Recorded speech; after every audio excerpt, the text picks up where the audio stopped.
smile, man. It isn't like your face is gonna break. There now, isn't that better?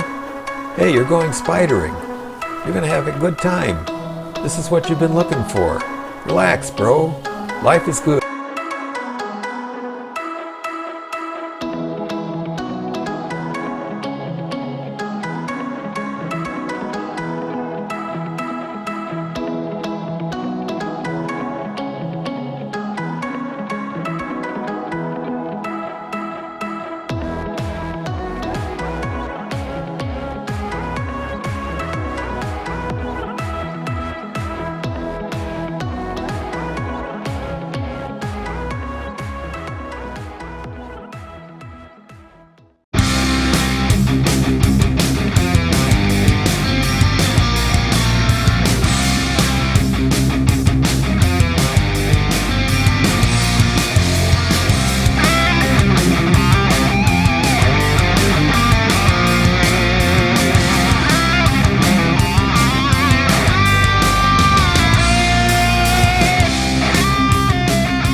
Viewers, and special welcome to new subscribers. Glad you're riding along with me.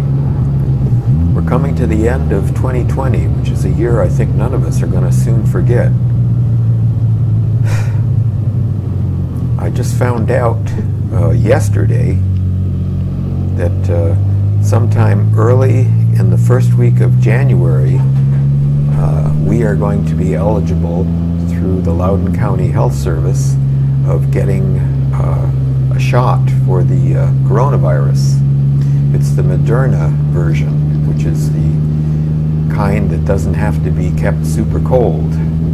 And supposedly it has a rate that's just as good as the other that has to be kept at -70 or something like that. Well, we'll see. So getting ready to roll up our sleeves and take the shot and get rescheduled for the second dose.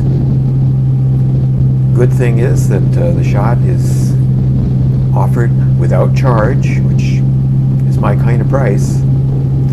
And maybe within the next few months we can start getting back to normal. It means going to Memphis to see the family members that we haven't seen since last July. And maybe even going to some of our favorite local eateries. And going inside, be able to sit down and have a drink and a nice meal. We'll see. We'll take it a step at a time. So what have you all got going on coming into the new year? Have you made some resolutions? I have a lot of them sifting around in my head, but I haven't really decided on which ones that are going to be the most important and the ones that I'm most likely to keep. New Year's resolutions are easily made and just as easily broken, that's for sure.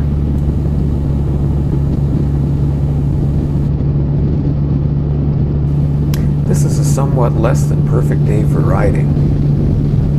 I had my camera exposure set to brighter, sunnier days, so I actually had to edit to get it a little bit brighter and to look more like what it really looks like to me. So lesson learned, check all those settings before you set out for a ride when you're going to make a video.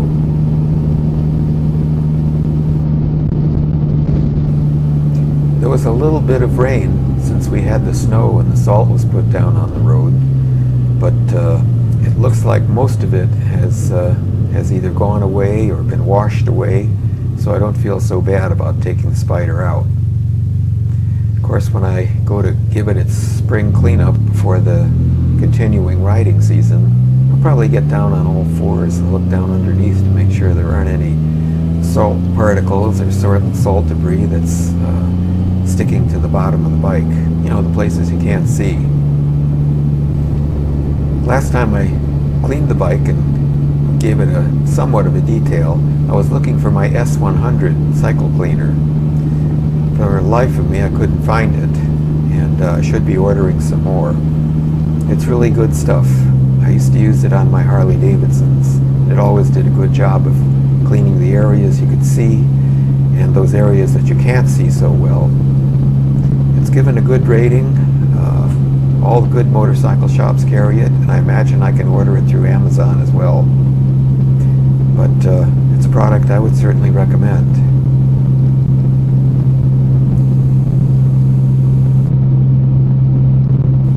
Well, for those of you who do ride, have you put your bikes away for the winter? Or are you like me and you don't really have to, other than maybe for short periods if you get the snow and salt and stuff that I was talking about a little bit ago? I hate the thought of having to put it away, not being able to ride when it's a decent day like this. Not perfect. I mean, it's in the 50s. And you may have noticed in the early part of the video that I was wearing a different helmet and jacket combination than what I usually use. The helmet was actually purchased through Harley-Davidson. When I had a Harley-Davidson, a 2016 Sportster, they gave you an automatic renewal of hog membership or a new membership if you already had one. Well, the way it worked out for me is I already had one, and they gave me a cash equivalent, plus there was a little bonus for buying a new bike. So with the money that I had made, I decided I'd try one of their helmets, one of the half helmets. Not quite as good protection as a full helmet, but probably good enough for most occasions. And I like the way it fits. I had to mount the camera up on top, but gives you a little bit perspective where you can't really look right at the dashboard of the motorcycle like you can when I wear the one on the other helmet where it's mounted on the side. But anyway, the jacket is made by a company called Brooks, and I would leave a link to where to purchase one, but lo and behold, apparently they're not available anymore. I've had it since the early 90s, and I bought it when I bought my BSA. Somehow it seemed like a good combination. The black leather jacket on the BSA, and I've enjoyed it. It keeps me pretty toasty warm. I am wearing the gloves again, the battery-powered heated gloves. And once again, I've noticed that they don't get very warm. And I noticed that one gets significantly not as warm as the other. Oh well, live and learn. Maybe someday I'll break down and buy a good electric-powered ones, powered by the outlet on the trike. Well, anyway, nice to have you riding along with me. I always enjoy your comments and appreciate your thumbs up for videos that are hopefully good enough to earn one. Thanks very much. Speedster Johnny, out.